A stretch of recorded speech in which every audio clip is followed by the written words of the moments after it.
আল্লাহ তাআলা বলেন ওই সময়ে তারা যখন আমার সামনে দাঁড়ায় যাবে দিনটাকে তারা যেন ভয় পায়, কারণ যেদিন তাদের হাতে তাদের সমস্ত কিছু বুঝায় দেওয়া হবে।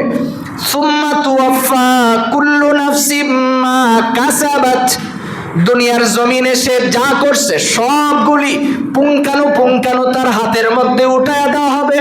হাতের মধ্যে উঠায়া দেওয়ার পরে রব্বুল আলামিন যখন বলবেন ইকরা কিতাবাক, পড়ো তোমার কিতাব। দুনিয়ার জীবনে তুমি যা করছো তোমার কিতাব তোমার হাতের মধ্যেই লেখা আছে। এবার বান্দা এইগুলির দিকে তাকাবেন, তাকায় নিজের চোখের পানি ছেড়া দিয়ে বলবেন মালি হাদাল কিতাব লা ইউগাদির সগীরাতান ওয়ালা কাবীরাহ ইল্লা আহসাহা।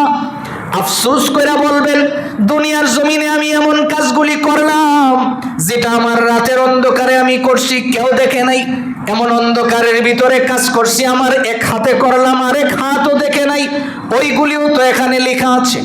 আমার জীবনের সগীরা গুনাহ একটা ছুঁইটা যায় নাই, আমার জীবনের কবিরা গুনাহ তো একটা ছুটে নাই। তাহলে এই কিতাব যে লিখছেন এটা কেমন কিতাব? এই কিতাব যিনি লিখছেন তিনি কেমন লেখনেওয়ালা?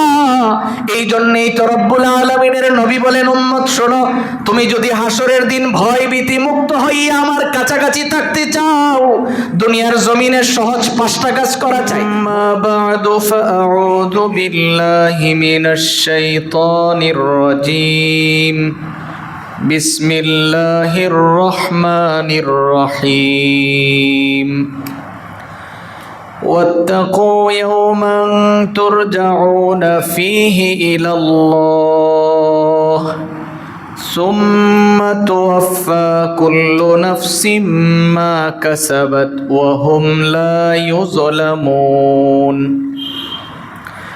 صدق الله مولانا العظيم وصدق رسوله النبي الأمي الكريم ونحن على ذلك من الشاهدين والشاكرين والحمد لله رب العالمين اللهم صل على محمد وعلى آل محمد كما صليت على إبراهيم وعلى آل إبراهيم إنك حميد مجيد اللهم بارك على محمد وعلى آل محمد كما باركت على إبراهيم وعلى آل إبراهيم إنك حميد مجيد لا إله إلا الله الحليم الكريم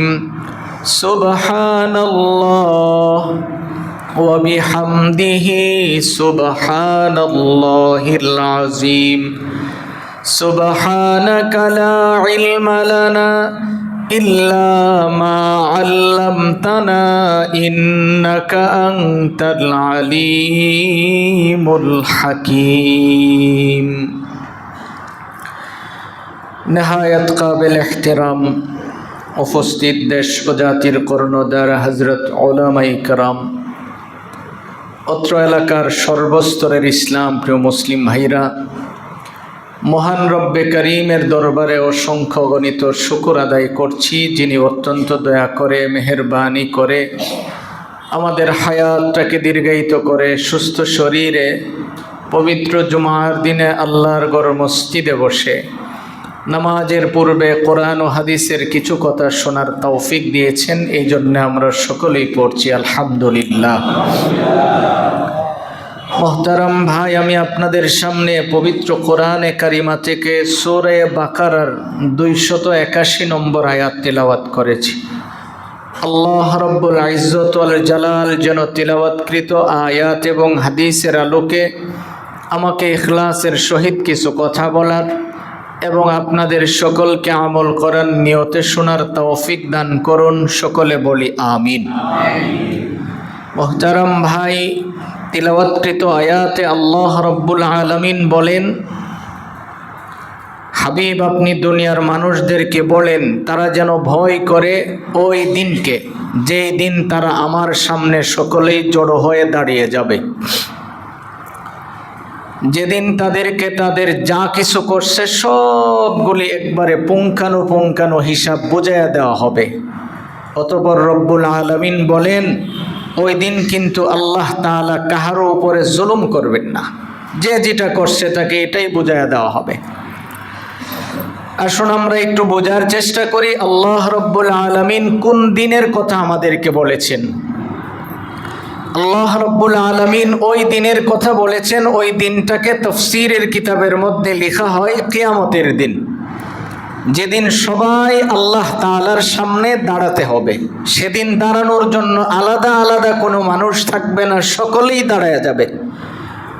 আল্লাহর নবী হাদিস শরীফের মধ্যে বলছেন, আম্মা জান আয়েশা সিদ্দিকা থেকে বর্ণিত হাদিস, তিনি বলেন যে নবীজি যখন বললেন যে হাসরের দিন সবাই যখন দাঁড়াবে, একজনের পরনেও কাপড় থাকবে না, উলঙ্গ অবস্থায় সবাই দাঁড়াবে। আয়েশা সিদ্দিকা বলেন যে আমি রসুলকে জিজ্ঞেস করছি, ইয়া রাসূলুল্লাহ, সেদিন কি আমাদের শরীরেও কোনো কাপড় থাকবে না? নবীজি বলেন, না, তোমাদেরও থাকবে না। তখন আম্মা জান আয়েশা সিদ্দিকা বলেন, তাহলে আমাদের লজ্জা হবে না? নবীজি তখন বললেন, লজ্জা তো অনেক পরের কথা, তোমার যে কাপড় নাই এটাও তো তুমি জানবে না। সুবহানাল্লাহ। নবীজি বলেন যে তোমার যে কাপড় নাই এটাও তুমি জানবে না। তাহলে ওই দিনের পরিস্থিতিটা কি, যেদিন আমার নিজের পরনে যে কাপড় নাই এটাও আমি জানবো না? তার জবাবে মুফতি শফি রহমতুল্লাহি আলাইহি লিখেন, অনেক সময় এমন হয় দুনিয়ায় মানুষ যদি বেশি কোনো পেরেশানি থাকে, খাইছে কিনা এটাও তো তার মনে থাকে না। হাতে যদি কাজের চাপ থাকে, অনেক সময় নিজের সঠিক সময়ে খাইছে কিনা এটাও সে ভুলে যায়। তো হাসরের দিনটা, ওই দিনটা কেমন হবে যেদিন আমি আমার কথা ভুলে যাব।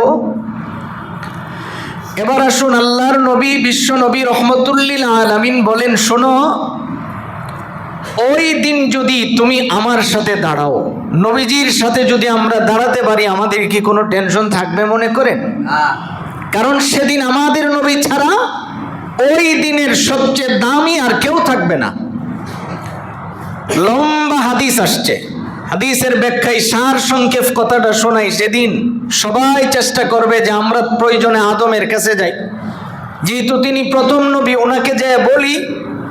আদম আলাইহিস সালামের কাছে যখন যাবেন, তিনি বলবেন আমার দ্বারা সম্ভব না, কারণ আমি নিজেই তোমাদের চেয়ে আরো বেশি চিন্তিত।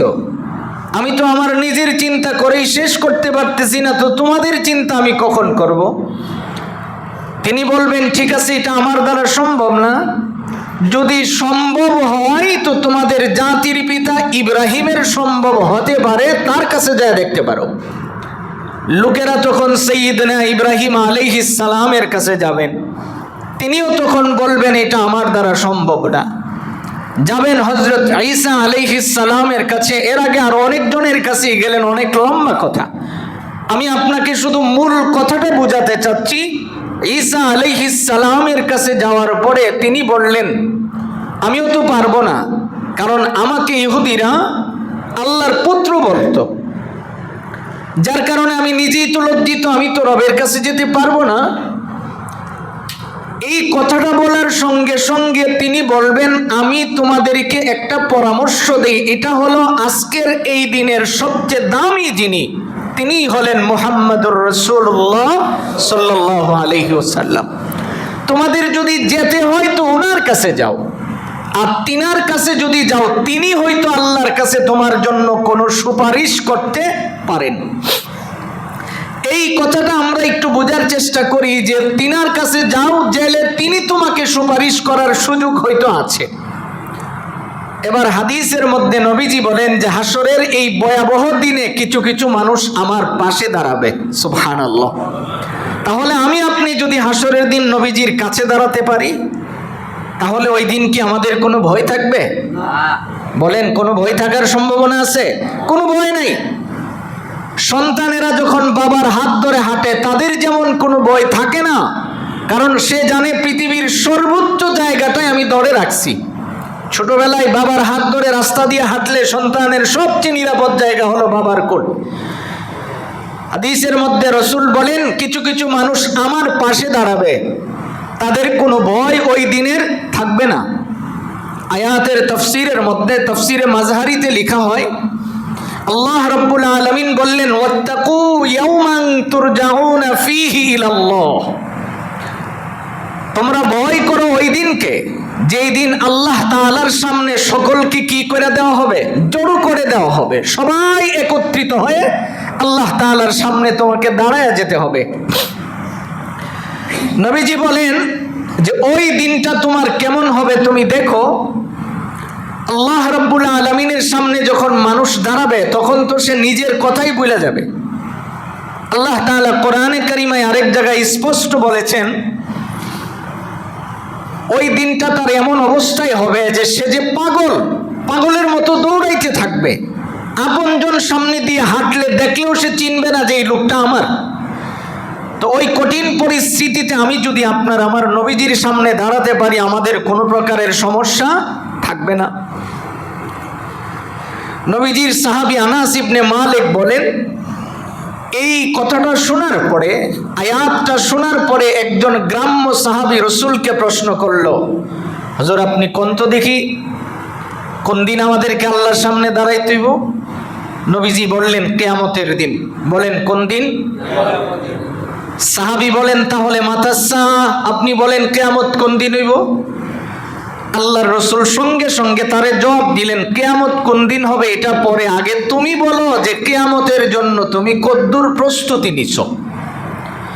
নবীজি তার জবাবে কি বললেন যে কিয়ামত কখন হবে এটা পরে, আগে তুমি বলো যে তুমি কিয়ামতের জন্য কতটুকুন কি নিছো, প্রস্তুতি গ্রহণ করছো। পরীক্ষার জন্য আমাদের ছেলেরা প্রস্তুতি গ্রহণ করে না? আমরা জানি বাহলুল নামে একজন পাগল ছিল। যদিও লোকটা পাগল ছিল না, কিন্তু তিনি আল্লাহওয়ালা অনেক উঁচু মানের বুজুর্গ ছিলেন। বাদশাহ বাহলুলকে একটা লাঠি দিছে, লাঠি। হারুনুর রশিদ তার হাতে একটা লাঠি দিয়ে বলতেছে, এই বাহলুল, লাঠিটা আমি তোমাকে দিলাম যে তোমার সে পাগল যদি কাউকে পাও লাঠিটা দিয়ে দিও। বাহলুল সুন্দর করে লাঠিটা নিয়ে তার ঘরে উঠায় রেখে দিছে। এক পর্যায়ে তার কাছে খবর গেছে যে বাদশার এখন মৃত্যুর সময় হয়ে গেছে। বাদশা ইন্তেকালের পূর্ব মুহূর্তে, অর্থাৎ মুমূর্ষ রোগী, এখন কোন সময় মারা যায় কোনো শিওর নাই। হাজার হাজার মানুষ বাদশাকে দেখতে যাইতেছে। একদিন সন্ধ্যার সময় বাহলুল নিজেও বাদশাকে দেখার জন্য গেলেন। যাওয়ার পরে বাদশাহ ছোট ছোট চোখ করে তার দিকে তাকাইছে, যে বড় কষ্ট হয়েছে ওনার চোখগুলি খুলে তাকাইতে। তাকানোর পরে বলতেছে, বাহলুল, আমার তো শেষ সময় কতজন আমাকে দেখতে আসলো, কিন্তু তুমি এতদিন পর্যন্ত একটাবারের জন্য আসলে না। এবার বাহলুল জিজ্ঞেস করে, বাদশাহ আপনার শেষ সময় মানে? আমার তো পরকালীন সফর শুরু হয়ে যাবে, কোন সময় হয়ে যায় তার কোনো নিশ্চয়তা নেই। এবার বাহলুল স্বাভাবিকভাবে জিজ্ঞেস করে, তাহলে কত হাজার সৈন্য পাঠাইছেন পরকালে? বাদশা বলেন, বেটা আমার মরণের সময় আমি যে তোরে পাগল কই এমনিতেই কই, আমার এখন মরবার সময় তুই জিজ্ঞাস আমি কত হাজার সৈন্য পাঠাইছি, কবরে কি কোনো সৈন্য পাঠানো যায়? বাহলুল স্বাভাবিক, কোনো কথা বলে না।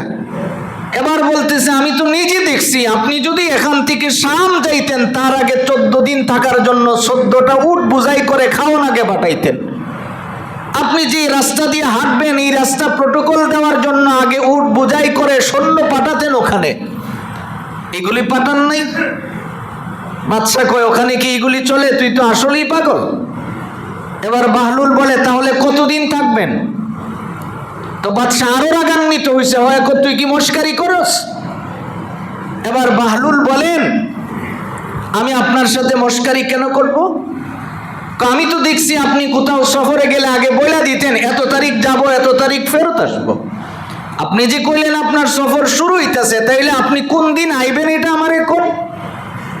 এবার বাদশা বলতেছে, তুমি আমার সাথে মস্কারি করো না, কবরের সফরে গেলে কেউ কোনোদিন ফেরত আসে না।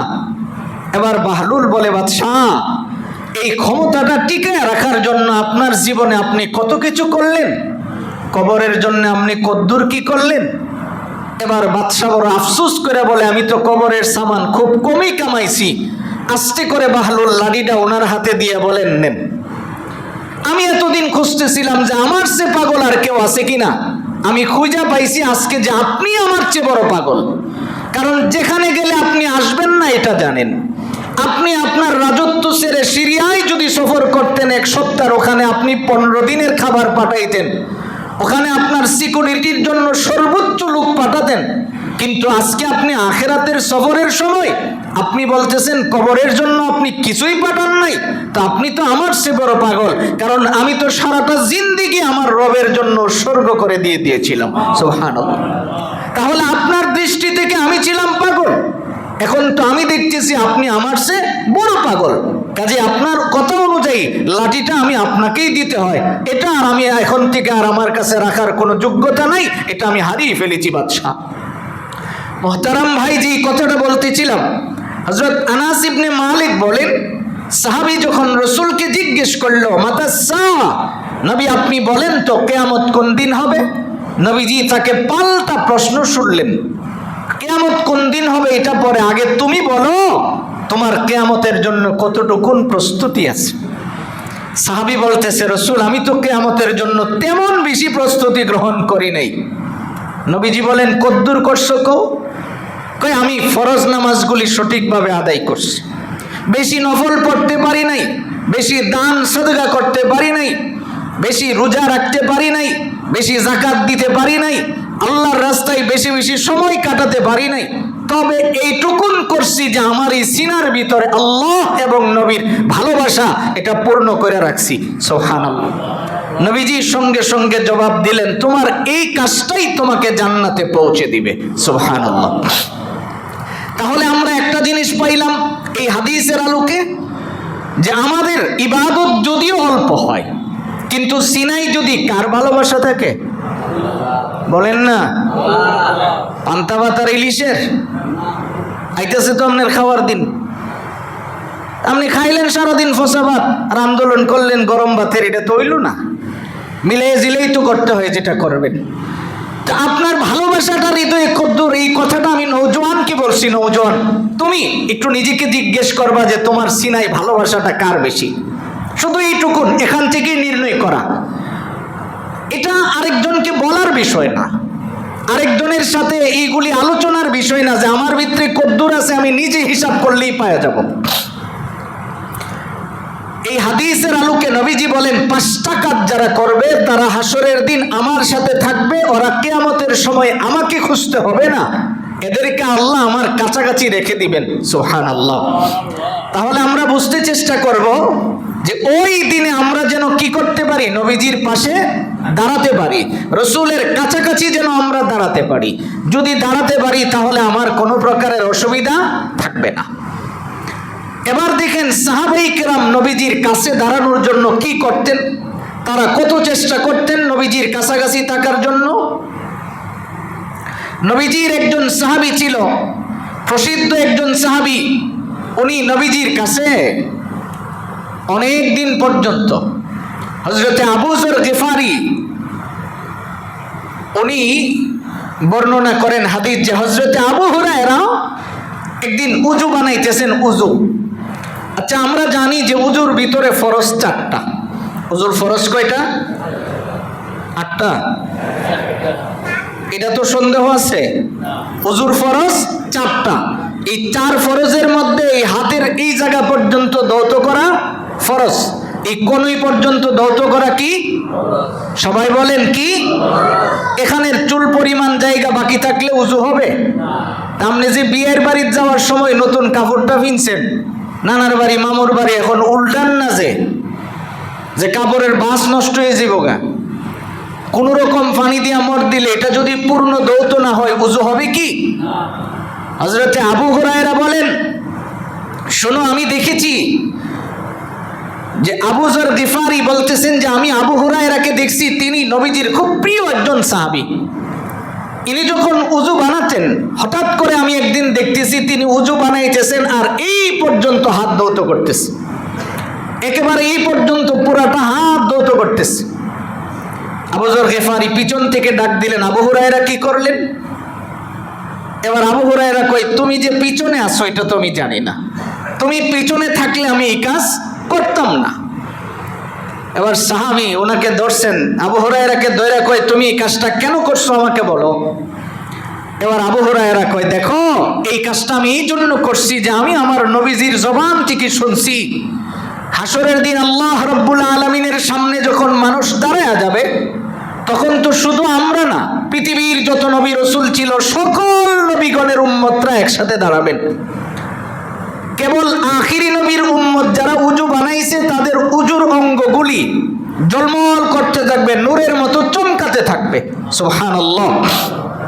আবু হুরায়রা কয়, আমি এই পর্যন্ত ধৌত করছি এই জন্য সবার হাত এতটুকুন থাকবে, আর আমি আবু হুরায়রার এই পর্যন্ত যদি নূরের আলোতে ঝলমল করতে থাকে, আমার রবের নজরটা সকলের ভিতরে আমার দিকে আলাদা একটা নজর পড়ে যাবে। সুবহানাল্লাহ। তো কিছু কিছু কাজ তো এটা ভালোবাসার থেকে হয়, কিছু কিছু কাজ কিসের থেকে হয়? ভালোবাসার থেকে হয়, যে নবীজির কাছে আমার কদ্দূর থাকা যায়, আমি যেন কতটুকু নবীজির কাছে যদি দাঁড়াতে পারি, তাহলে ওই দিনে আমি কি সফল। এবার আসুন, এক নম্বরে নবীজি বলেন, আমরা আনাস ইবনে মালিকের বর্ণিত হাদিস থেকে যেটা বুঝতে পারলাম, যে রাসূল বললেন যে যাদের অন্তরে আল্লাহ এবং নবীর ভালোবাসা থাকবে, ওরা হাসরের দিন নবীজির সবচেয়ে কাছাকাছি থাকবে। দুই নাম্বার, বিশ্ব নবী বলেন, আমার কাছাকাছি যদি থাকতে চাও তাহলে সার্বক্ষণিক পবিত্র থাকতে হবে। সার্বক্ষণিক কি করতে হবে? পবিত্র থাকতে হবে। এই জায়গার থেকে আপনি আপনাকে জিজ্ঞেস করেন তো, যে আপনি কতটুকুন সময় পবিত্র থাকেন? এই জন্য আল্লাহ তাআলা বলেন, রাসূল আপনি বলে দেন তারা যেন ওই দিনকে ভয় করে, যেদিন আল্লাহর আরশের ছায়া ব্যতীত আর কোনো ছায়া থাকবে না, যেই দিন নবীজি ছাড়া আমাদের আপন বলতে কেউ থাকবে না, বাবা, ভাই, মা, আত্মীয় স্বজন যাকেই বলেন, কেউ সেদিন আপনার আপন হবে না। সেদিন যদি আমি নবীজির সবচেয়ে কাছে থাকতে চাই, আমার এক নম্বরের কাজ কি হবে? নবীজির ভালোবাসা আমার হৃদয়ে থাকা লাগবে। নাম্বার দুই, আমাকে সর্ব অবস্থায় কি থাকতে হবে? পবিত্র। বলেন, সর্ব অবস্থায় কি থাকতে হবে? পবিত্র। যারা পবিত্র থাকে তাদেরকে আল্লাহ রাব্বুল আলামিন অনেক বেশি ভালোবাসেন।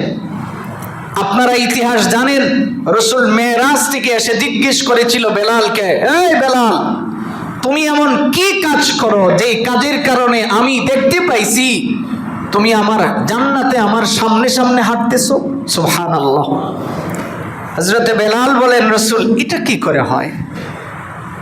বলো না তুমি এমন কি করো। বেলাল তখন জবাব দিছিল, হাবিব, আমি তো এমন কিছু করি না, আমি এমন কোন ইবাদত করি না, সারা রাত আমি নামাজে দাঁড়ায় থাকি, বিষয়টা এরকম না। নবীজি বলেন, তো কি করো? আমার যখন উযু ছুইটা যায় আমি তাৎক্ষণিক উযু বানায় নেই। সুবহানাল্লাহ। তাহলে ছোট্ট একটা কাজ, এই কাজটা একেবারেই ছোট। আপনি যদি নিয়ত করেন, আপনার কোনো টাকা পয়সার দরকার হবে না। আপনি যদি নিয়ত করেন, এটা আপনার জন্য ইজি, আপনি পারবেন, একদম সহজ কাজ। যেমন আমি নিজে যে আমলগুলি না করি আমি কাউকে বলতে চেষ্টা করি না। আমি নিজে আমার যখন গাড়িতে থাকি, আমার তো সফর বেশি সময় গাড়িতে হয়, যত সময় গাড়িতে থাকি আমি উযু সহ থাকার চেষ্টা করি। কোথাও ইস্তেঞ্জার দরকার হইলে, কোন কোন শীত হইলো ওখানে আমি ইস্তেঞ্জা করে আবার উযু বানায় তারপরে গাড়িতে বসি। কেন? কারণ আপনারা তো ইদানিং দেখছেন কি পরিমাণে অ্যাক্সিডেন্ট হয়, এটা তো আপনারা পত্রপত্রিকায় দেখছেন। সরাসরি অ্যাক্সিডেন্ট জীবনে কয়টা দেখছেন? আমি তো সরাসরি মানুষ মরতে দেখছি, অ্যাক্সিডেন্ট সরাসরি আমি দেখছি। এরকম কাটা অর্ধেক কাটা গেছে, তাই না নিজে উঠাইয়া তারপরে হসপিটালে নিছি। এই জন্য বলতেছি, শুনেন, আপনি সার্বক্ষণিক মরার জন্য যদি প্রস্তুতি গ্রহণ করে রাখতে হয়, তো আপনি পবিত্র থাকা চাই। কারণ পবিত্র মানুষের কাছেই রহমতের ফেরেশতা আসে। অপবিত্র মানুষের কাছে আজরাইল যখন আসবে, ভালো ব্যবহার দিয়ে আসার সম্ভাবনা নাই, একদম নাই। আপনি ইতিহাস তালাশ করে দেখেন, ইবলিস নাম শুনছেন? ইবলিসের নাম শুনেন নাই? শয়তান। শয়তানকে যখন জান কবজ করা হবে, তাফসীরের কিতাবের মধ্যে আসছে শয়তানের জান কবজ করার সময় জাহান্নামের একটা স্তরের নাম হলো লাজা। কোরআনে আল্লাহ তাআলা বলেন, কাল্লা ইন্নাহা লাযা নাযাআতাল লিশাওয়া তাদউ মান আদবারা ওয়া তাওয়াল্লা। আল্লাহ তাআলা বলেন জাহান্নামের একটা স্তরের নাম হলো লাযা। ওখান থেকে 70,000 রহমতের ফেরেশতা না, গজবের 70,000 ফেরেশতা 70,000 শিকল নিয়ে আসবে। আয়েশা ইবলিসকে ধরার জন্য ওরা যখন আসবে, আয়েশা যখন খুঁজতে থাকবে, খুঁজতে খুঁজতে দেখবে যে ইবলিস সাইয়্যিদিনা আদমের কবরের সামনে দাঁড়ানো। কোন জায়গায় দাঁড়ানো? আদমের কবরের সামনে। ওখানে দাঁড়ায়া দাঁড়ায়া তিরস্কার করবে আর বলবে, এই আদম, তোমার কারণে আমি চিরজীবন অভিশপ্ত হয়ে দুইরা বেড়াইছি। আজরাইল যায় যখন তাকে ওই জায়গায় দেখবে, দেখার পরে একটা ধমক দিবেন। কি দিবেন? ধমক। এই ধমকটা খাওয়ার পরে একটা দৌড় যে মারবে। তাফসীরের কিতাবের মধ্যে আসছে ধমক খাওয়ার পরে সে যখন দৌড় মারবে, দৌড় দেওয়ার সঙ্গে সঙ্গে তার পিছনে 70,000 জাহান্নামের ফেরেশতা লাযা নামক জাহান্নামের শিকল গুলি নিয়ে আইসা তার শিকল দিয়ে আটকাবে। আটকায় যখন টান দিয়া ধরে রাখবে, সাইর নামক একটা অবস্থান আছে জাহান্নামের, ওখান থেকে আগুন নিয়ে আইসা সোজা তার মুখের মধ্যে আগুন দেওয়া হবে। আগুন দিয়া পুড়াইয়া দুনিয়ায় কিছু শাস্তি দিয়ে তার রূহটা বের করা হবে। তাফসীরের কিতাবের মধ্যে আসছে যদি কোনো মানুষ এই সময়ে ইবলিসের চিৎকারটা খালি শুনতো, আজরাইল তো অনেক পরে, কারণ হাদিসের মধ্যে আসছে যে আজরাইলের যখন রূহ কবজ করা হয় তখন সে বিকট একটা চিৎকার যে দিবে, গোটা দুনিয়ার সমস্ত প্রাণী যদি তখন থাকতো, তার এই চিৎকারের কারণে সবাই মরে যেত, আজরাইলের কোনো দরকার হইতো না। তো এই কথাটা বলার উদ্দেশ্য হলো, দেখেন আপনি যে সময়টাকে আপনি আমি স্বাভাবিক মনে করতেছি, আল্লাহ তাআলা কিন্তু কোরআনে কারিমায় এই কথাটা স্পষ্ট করে বলেছেন, হাবিব আপনি তাদেরকে বলেন তারা ওই সময়টাকে যেন ভয় করে। কোন সময়? যেদিন আল্লাহর সামনে সকলকে কি করে দেওয়া হবে? জড়ো করে দেওয়া হবে। জড়ো করার পরে কাজটা কি হবে? আল্লাহ তাআলা বলেন তাদের যা যা পাওনা আছে, ওরা যা যা করছে সবগুলি তাদের হাতে উঠাইয়া দেওয়া হবে, পুঙ্খানুপুঙ্খানু। সেদিন কাহার উপরে কি করা হবে না? জুলুম করা হবে না। আপনি যতদূর করছেন, আমি যতটুকুন করছি ততটুকুন এখানে দেওয়া হবে। এবার রাসূল বলেন, তুমি যদি ওই সময়টা শান্তিতে থাকতে চাও, ওই সময়টা তুমি যদি আরামে থাকতে চাও, আমার পাশাপাশি যদি থাকতে চাও, তাহলে কাজ করতে হবে 5টা। বলেন কয়টা? 1 নাম্বার কি করা? 2 নাম্বার পবিত্র। 1 নাম্বার হলো নবীজির ভালোবাসা হৃদয়ে পূর্ণ রাখা। কারণ যার সাথে যার ভালোবাসা বেশি থাকবে তিনি হাসরের দিন তার সাথে দাঁড়াবে। আর আপনি যদি কোনো দুনিয়াবি কোনো লোকের ভালোবাসা হৃদয়ে বেশি থাকে তো আপনি ওনার সাথে দাঁড়াবেন। আপনি যদি নবীজির ভালোবাসায় হৃদয় পূর্ণ করে রাখেন তাহলে আপনি নবীজির পাশে দাঁড়াবেন, এটাই স্বাভাবিক। 2 নম্বরে নবীজি বলেন পবিত্র থাকা, সর্ব অবস্থায় পবিত্র থাকা। এটা কি কঠিন কোনো কাজ? একেবারে সহজ। আপনি যদি খালি নিয়ত করেন যে হ্যাঁ আমি এখন থেকে পবিত্র থাকব, আপনার দ্বারা এটা সম্ভব। অসম্ভবের কিচ্ছু না। বাসার থেকে বের হওয়ার সময় উজু করে বের হবেন। রাস্তাঘাটে বাংলাদেশে অ্যাভেলেবেল মসজিদ আছে যেখানে আপনি উজু ইস্তিনজা শেষ করে আবার সুন্দর করে পবিত্রতা অর্জন করে আপনি ঢুকতে পারতেছেন। তাহলে আমরা 2 নম্বরে পাইলাম সর্ব অবস্থায় কি করা? পবিত্র থাকা। 3 নম্বরে নবীজি বলেন হুসনুস সালাহ, নামাজটাকে সুন্দর করে ফলাও। কারণ নামাজ যার যত বেশি সুন্দর, হাসরের দিন সে নবীজির তত কাছে দাঁড়াবে। ইবাদতের দিক থেকে নামাজ এটা কিন্তু রাসূলের সবচেয়ে কষ্টের ইবাদত। ইবাদতের দিক থেকে নামাজ নবীজির অনেক কষ্টের। এই নামাজ প্রতিষ্ঠা করার জন্যই কিন্তু রাসূল সর্বসময় কষ্ট করছেন। অনেক সময় দেখা যায় নামাজ এটা কিন্তু শিখার বিষয়। আমরা আমাদের ছোট বাচ্চাগুলিকে মসজিদে আনি না, না আনার কারণে তারা নামাজ শিখে না। বাচ্চাদেরকে কাছে রাইখা নামাজ শিখাতে হবে। অনেক সময় বাচ্চারা দুষ্টামি করে, লাফ দিয়ে কাঁধে ওঠে, উপরে উঠা যায়। তাদেরকে ধমক দেওয়া যাবে না, বুঝায়া বুঝায়া তারপরে নামাজে রাখতে হবে। হযরত আবু হুরায়রা থেকে বর্ণিত হাদিস, রাসূল একদিন নামাজে দাঁড়াইছে। হাসান হুসাইন নবীজির নাতি দুইজন, ছোট ছোট বাচ্চা। ওরা এই দৌড়ে এসে কোন রকম সিবাজাবাদি আইসা রসুলের কাঁধের উপরে উঠে বসছে, একজন পিঠের উপরে আরেকজন নবীজির কাঁধের উপরে। রসুল তখন ইমাম, নামাজে দাঁড়ায়া সিজদায় আছেন। আস্তে আস্তে করে নবীজি লম্বা সময় সিজদা দিয়া ওদেরকে সাইড করে নিচে নামায়া নবীজি আস্তে আস্তে করে সোজা হয়ে বসলেন।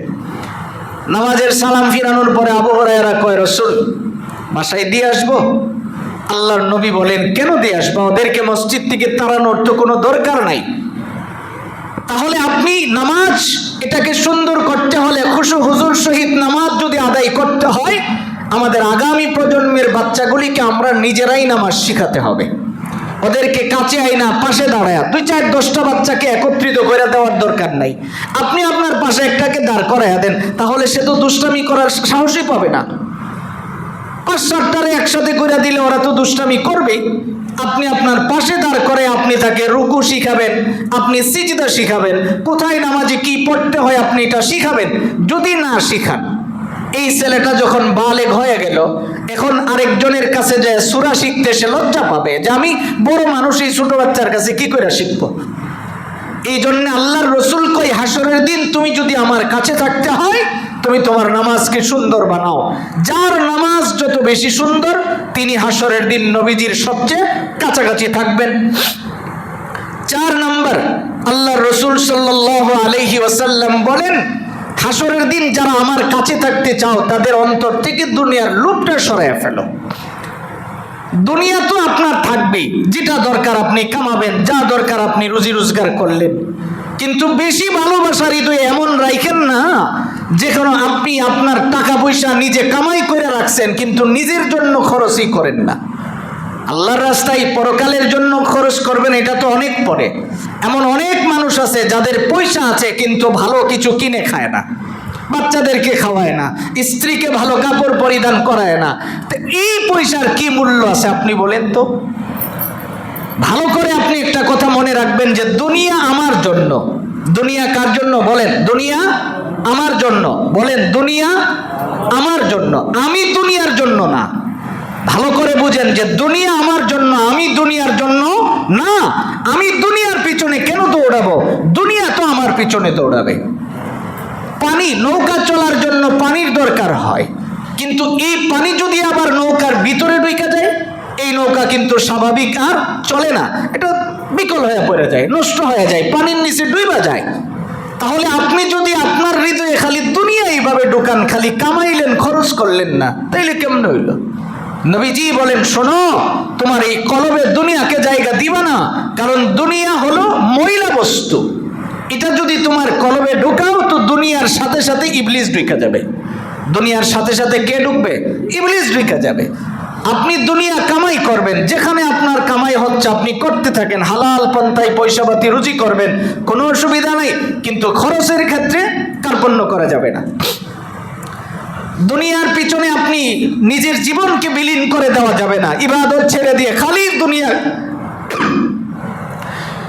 দুনিয়া কামাইয়ের পিছনে আপনি যদি ব্যস্ত হয়ে পড়েন, এর দ্বারা আপনার ক্ষতি হয়ে যাবে। আমি অনেকবার বলেছি, হযরতে আলী রাদিয়াল্লাহু তাআলা আনহু বলেন, মানুষকে আমার কাছে এই জন্য নির্বোধ মনে হয়, একটা সময় দুনিয়া কামাই করতে করতে নিজের স্বাস্থ্য নষ্ট করে ফেলায়, আবার এই স্বাস্থ্য ঠিক করতে গিয়ে দুনিয়া খরচ করে ফেলাই। মরণের সময় দেখা যায় তার স্বাস্থ্যও নেই, দুনিয়াও নেই। এখন অন্যের দ্বারস্থ হয়ে মরণ লাগে যে চিকিৎসার জন্য কিছু টাকা পয়সা দেন। তাহলে আমার এই কামাইয়ের কি মূল্য আছে যেটা আমি আমার পেছনে খরচ করতে পারলাম না? এই 2-4-10 দিনে, আমার তো প্রতিদিন সফর আছে, আমি 2-4-10 দিনের সফর আর তেল পাম্পের নজর দেওয়ার পরে আমার কাছে মনে হয়েছে যে আমার সে আরামে এই পৃথিবীতে আর কেউ নেই। যার সাথে কথা বলি, হুজুর দোয়া করেন, বিশ্ব পরিস্থিতি যে অবস্থা, কি খামো, কি করো, আগামী দিন কি হইব। আমি তো এটা বুঝি যে আমাকে দুনিয়ায় পাঠানোর 50,000 বছর আগে আমি কি খাবো এটা নির্বাচন কে করছেন? তাহলে আমার পেরেশানি এটা কেন? আমার পেরেশানি হইলো আমি কতদূর কি করতে পারলাম। খাওয়া নিয়ে আমার তো কোনো পেরেশানি নাই, আমি কি করে চলবো এটা আমার পেরেশানি না, কারণ এটা আল্লাহ তাআলা আমাকে বানানোর আগেই তাকদীর কি করছেন, লেখা রেখা দিছেন, ওখানে লিপিবদ্ধ আছে আমি কখন কি করব। শুধুমাত্র বাস্তবায়নটা এনে আমি দেখতেছি, বাস্তবায়নটা আমি দেখতেছি, তো গোটা বিশ্ব নিয়ে আমার এত টেনশন করার তো কোনো জরুরত নাই, খামাখা টেনশন করে আসল কাম নষ্ট। হুজুর পেরেশানিতে কিছু ভালো লাগে না, কি করুন? এই জন্য আল্লাহর রসুল কই, শোনো, তোমার কলবের ভিতরে হাসরের দিন যদি আমার কাছে থাকতে চাও, কলবে দুনিয়া জায়গা দিবা না, খালি দুনিয়া দুনিয়া করবা না। 2 তালা বানাইছি আরো 6 তালা কেমনে করুন যাব? আরে কি আজীব অবস্থা। বসলেই হুজুর দোয়া করেন 3 তালার ছাদটা যেন করতাম পারি। তো 3 তালার ছাদ করলে আপনি জান্নাতে যাবেন কেমন কোনো সিউরিটি আছে? তাহলে এটা নিয়ে আপনি এত পেরেশান কেন? আপনার তো পেরেশানি হওয়ার দরকার ছিল যে হুজুর দোয়া করেন কি করে ঈমানের সহিত মৃত্যুবরণ করতে পারি, কি করে আমি হাসরের দিন নবীজির কাছাকাছি দাঁড়াতে পারি। আপনি আমাকে এটা বলেন, আপনি আমার জন্য এই জন্য দোয়া করেন। আমি তো চাইতে গিয়ে উল্টা চাইতেছি। এই জন্য 4 নম্বরে রসুল বলেন দুনিয়া পিছনে ফেলে দাও, দুনিয়া নিয়ে এত মাতামাতির দরকার নাই, যেটা যেভাবে আছে এইভাবে হবে। 5 নম্বরে বিশ্ব নবী বলেন শান্তিতে থাকতে চাও আর পরকালে আমার কাছে থাকতে চাও, অন্যের দোষ চর্চা ছেড়ে দাও, গীবত ছেড়ে দাও। আপনি যদি অন্যের দোষ ছেড়ে দেন, দেখবেন কথা বলার আর কথাই নেই আপনার ভিতরে। 2-4-5 জন একসাথে বইলে নিজের আর কোনো আলোচনা নাই, দোষ খালি ওই আরেকজনের, নিজেদের কোনো আলোচনা নাই, অন্যের দোষ নিয়ে আপনি আলোচনায় ব্যস্ত। আপনি আরেকজনের দোষ বলে ছেড়ে দেন, দেখবেন জিকির ছাড়া আপনার মুখ দিয়ে আর কিছুই বেরোইব না, কারণ এমন কোনো কথা নাই যেটা নিয়ে আপনি সারাদিন ব্যস্ত থাকতে পারবেন। সারাদিন যদি ব্যস্ত থাকতে হয় তো মানুষের দোষ লইয়েই থাকতে হয়, মানুষের কথা নিয়ে আপনি ব্যস্ত। তাহলে আপনি এমন কেন ব্যস্ত হয়ে গেলেন যে অন্যের দোষ চর্চা করতে করতে আপনি নিজের জিন্দেগি বরবাদ করছেন? ইমামে আজম আবু হানিফা রহমতুল্লাহি আলাইহি, ওনার জীবনীতে পাওয়া যায় ওনার একজন ইহুদি ব্যক্তি সারাদিন খালি ওনার দোষ কইত, সারাদিন ওনার দুশ্চর্চা করত। এই অবস্থায় আবু হানিফা রহমতুল্লাহি আলাইহির কাছে যায় যখন, ওনার খাদেম বলল যে এই লোক তো সারাদিন আপনার দোষ কয়। উনি ওনার সাধ্য অনুযায়ী একটা হাদিয়া দিয়া তার কাছে পাঠায়। কিছুদিন যাওয়ার পরে ওই ইহুদি চিন্তা করতেছে, এই বেচারা আমারে হাদিয়া দেয়, খাওয়ান দেয়, কত কিছু দেয়, আমি তার দোষ কই, জিনিসটা তো খারাপ, আগামীকাল আর তার কোনো দুশ্চর্চা করবো না। চুপচাপ সারাদিন গেছে, সন্ধ্যার সময় কোনো হাদিয়াও গেল না তার কাছে। না যাওয়ার পরে 2 দিন যাওয়ার পরে 3য় দিন সে আসলো, আইসা ইমামে আজমের খাদেম রেজি গাই, কেউ মিয়া ওর দিন তোমার ফিস সাহেবের দোষ কইতাম আমি, আর উনি আমার এই হাদিয়া দিত, খাওয়ান দিত, আজকে 2 দিন ধরে আমি তার দোষ ছেড়ে দিছি, সে আমাকে কিছু দেয় না, কারণটা কি? এবার খাদেম বলতেছে খামাখা তো কেউ কাউরে কিছু দেয় না, তুমি যখন ওনার দোষ চর্চা করছো এই কারণে উনি তোমাকে হাদিয়া দিছে, কারণ হলো তোমার কাজের ভিতরে কিছু কিছু ভালো কাজ যেগুলি আছে, ওই ভালো কাজটা কেমন হয়? যেমন মনে করেন রাস্তা বানায় দেয়, সদকা করে, বিভিন্ন অসহায় মানুষকে দান করে, এইরকম কিছু ভালো কাজের নেকিগুলি আল্লাহ ওনাকে দিয়ে দিতেন, যার কারণে উনি তোমাকে দুনিয়ার কিছু জিনিস দিয়া সমমানের হাদিয়া দিয়ে দিতেন। তুমি এখন তার দোষ চর্চা করো নাই, তো তোমাকে কেন দিবে? এই জন্য আল্লাহর রসুল কয় হাসরের দিন তুমি যদি আমার কাছে থাকতে চাও 5টা কাজ করবা। বলেন কয়টা কাজ? আর কোন দিন নবীজির কাছে থাকবেন? আল্লাহ তাআলা আমার তিলাওয়াতকৃত আয়াতে বলেন, ওয়াত্তাকু ইয়াওমান তুরজাউনা ফীহি ইলাল্লাহ সুম্মা তুওয়াফফা কুল্লু নাফসিম মা কাসাবাত ওয়া হুম লা ইউজলামুন। আল্লাহ তাআলা বলেন, হাবিব আপনি দুনিয়ার মানুষদেরকে জানায়া দেন ওই দিনকে ভয় করো যেদিন আল্লাহ রব্বুল আলামিনের সামনে সবাই দাঁড়ায়া যাবেন। দাঁড়ানোর পরে রব্বুল আলামিনের সামনে যখন দাঁড়াবেন, আল্লাহ তাআলা বলেন ওই সময়ে তারা যখন আমার সামনে দাঁড়ায়া যাবে, দিনটাকে তারা যেন ভয় পায়, কারণ যেদিন তাদের হাতে তাদের সমস্ত কিছু বুঝায়া দেওয়া হবে। সুম্মা তুওয়াফফা কুল্লু নাফসিম মা কাসাবাত, দুনিয়ার জমিনে সে যা করছে সবগুলি পুঙ্খানু তার হাতের মধ্যে উঠায়া দেওয়া হবে। হাতের মধ্যে উঠায়া দেওয়ার পরে রব্বুল আলামিন যখন বলবেন ইকরা কিতাবাক, পড়ো তোমার কিতাব, দুনিয়ার জীবনে তুমি যা করছো তোমার কিতাব তোমার হাতের মধ্যেই লেখা আছে। এবার বান্দা এইগুলির দিকে তাকাবেন, তাকায় নিজের চোখের পানি ছেড়া দিয়ে বলবেন মালি হাদাল কিতাব লা ইউগাদির সগীরাতান ওয়ালা কাবীরাহ ইল্লা আহসাহা। আফসোস করে বলবেন দুনিয়ার জমিনে আমি এমন কাজগুলি করলাম যেটা আমার রাতের অন্ধকারে আমি করছি কেউ দেখে নাই। এমন অন্ধকারের ভিতরে কাজ করছি, আমার এক হাতে করলাম আরেক হাতও দেখে নাই, ওইগুলিও তো এখানে লেখা আছে। আমার জীবনের সগীরা গুনাহ একটা ছুঁইটা যায় নাই, আমার জীবনের কবিরা গুনাহ তো একটা ছুটে নাই। তাহলে এই কিতাব যে লিখছেন এটা কেমন কিতাব? এই কিতাব যিনি লিখছেন তিনি কেমন লেখনেওয়ালা? এই জন্যই তো রব্বুল আলামিনের নবী বলেন উম্মত শোনো, তুমি যদি হাসরের দিন ভয় ভীতি মুক্ত হইয়া আমার কাছাকাছি থাকতে চাও, দুনিয়ার জমিনে সহজ 5টা কাজ করা চাই। বলেন কয় কাজ? 1 নাম্বার নবীজির ভালোবাসা। বলেন 1 নাম্বার, সবাই বলেন 1 নাম্বার নবীর ভালোবাসা দিয়ে হৃদয় পূর্ণ। 2 নাম্বার হলো পবিত্র থাকা, সর্ব অবস্থায় আমি পবিত্রতা অর্জন করব। নাম্বার 3 নামাজকে সুন্দর করে ফেলবো। 4 নাম্বার দুনিয়ার লালসা অন্তর থেকে বের করে দিব। 5 নাম্বার মানুষের দুশ্চর্চা ছেড়ে দিব, গীবত করব না, অন্যের সমালোচনা করব না। এবার বলুন তো এই 5টা কাজ খুব বেশি কঠিন? এই কাজগুলি করতে কি মাসে 50,000 টাকা খরচ হবে? কিছুই লাগবে না। শুধু আপনি মানসিকভাবে যদি প্রস্তুতি গ্রহণ করেন, আর এই 5টা কাজের ফসল হিসাবে আমি পাবো কি? হাসরের দিন আমি রহমতুল লিল আলামিন দু জাহানের বাদশাহ নবীর কাছাকাছি দাঁড়াতে পারবো। আর দাঁড়াইলে কি হবে? এই কথাটা আল্লাহ যদি আমাদেরকে হায়াত দেন, আগামী জুমায় আমরা সবিস্তারে শুনবো। আজকে শুধু এই কথাটুকুন বুঝলাম যে এই 5টা জিনিসের উপরে আমরা আমল করব। পারবো না ইনশাআল্লাহ? এই 5টা কাজ সবাই করব ইনশাআল্লাহ, নিজেরাও করব, নিজেদের আপনজন যারা আছে তাদেরকেও করাইতে চেষ্টা করব। বেশি কঠিন না, শুধুমাত্র 2-1টা বিষয় একটু কষ্ট মনে হবে। যে সর্ব অবস্থায় উযু করা, এটা অনেক সময় একটু কঠিন মনে হয়। এটা যদি আপনি 1 সপ্তাহ 10 দিন করেন, আপনি দেখবেন আপনার অভ্যাসে পরিণত হয়ে যাবে, একেবারে আপনার অভ্যাস হয়ে যাবে, আপনি ভুলবেন না। এই কাজগুলি করে দেখেন আমার ভাই, এই 5টা কাজ আপনি করেন। কারণ সেই 1500 বছর আগে রাসূল বলছেন যে কিয়ামত খুব সন্নিকটে। তাহলে ওখান থেকে তো 1500 বছর চলেই গেছে, এখন তো কিয়ামত একদম আমাদের ঘরের দরজায় চলে আসছে।